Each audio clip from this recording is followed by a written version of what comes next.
వీడొకడు హమారా ప్రసాద్ అనేటువంటి వెధవ పందిగాడు వీడు. సారా కొట్టు వ్యాపారి. వీడొక తాగుబోతు ఎదవ.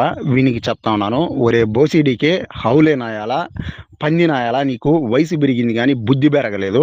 నీ మెదడు తలకాయలో ఉందో లేదంటే మోకాళ్ళకి జారిపోయిందో అర్థం కాలేదు. నీ ఇంట్లో నీ బిడ్డను రోజు నువ్వు తిడతానే ఉంటే వాడు నీ మాట వింటాడారా? కొన్ని రోజులు చూస్తాడు, ఏందిరా ఇది మన వాళ్ళని ప్రతిరోజు తిడతానే ఉండారని ఇల్లు వదిలి పారిపోతాడు.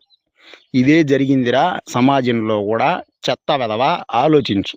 తరతరాలుగా వేలాది ఏళ్లుగా అణచివేతకు గురి కాబడినారు ఈ అణగారిన వర్గాల వాళ్ళు. అందుకే వాళ్ళు మతాలు మారిపోతూ ఉన్నారు. సొంత ఇంటిని వదిలి ఇంకో ఇంటిని ఆశ్రయిస్తూ ఉన్నారు. వాళ్ళని నువ్వు రోజు తిడితే నువ్వేమన్నా వాళ్ళకి తిండి పెడతా ఉండవా? నువ్వు చెప్పినట్లు వాళ్ళు వినేదానికి. నువ్వు కని పెంచినటువంటి పోషించినటువంటి నీ బిడ్డే నీ మాట వినడు. పరాయోళ్ళు వింటారా? పోరం బోకు వెధవా అనేసి అడుగుతా ఉన్నాను.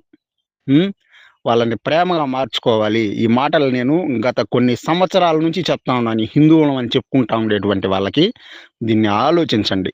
తెలివి లేకుండా ఎట్లా పడితే ఎట్లా బూతులు తిడుతూ ఇంకా అసహ్యంగా ఇంకా దరిద్రంగా పెంట పెంట చేసి పెట్టద్దండి ఈ సనాతన సమాజాన్ని.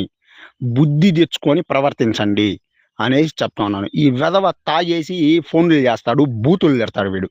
వీడు అసలు నిజంగా ఒక అమ్మకి ఒక అబ్బకి పుట్టిండాడా? వీడు సనాతన ధర్మం హిందూ అని మీసాలు మెలేసుకొని పందినాయాలలాగా డైలాగులు మాట్లాడే తప్పితే ఉపయోగం లేనటువంటి నీచులు, అధములు వీళ్ళు. హిందువులు ఇట్లాంటి దరిద్రపు వెధవల్ని, వ్యాపారస్తుల్ని, ఈ హిందూ దొంగ సంస్థల్ని తిప్పి కొట్టండి.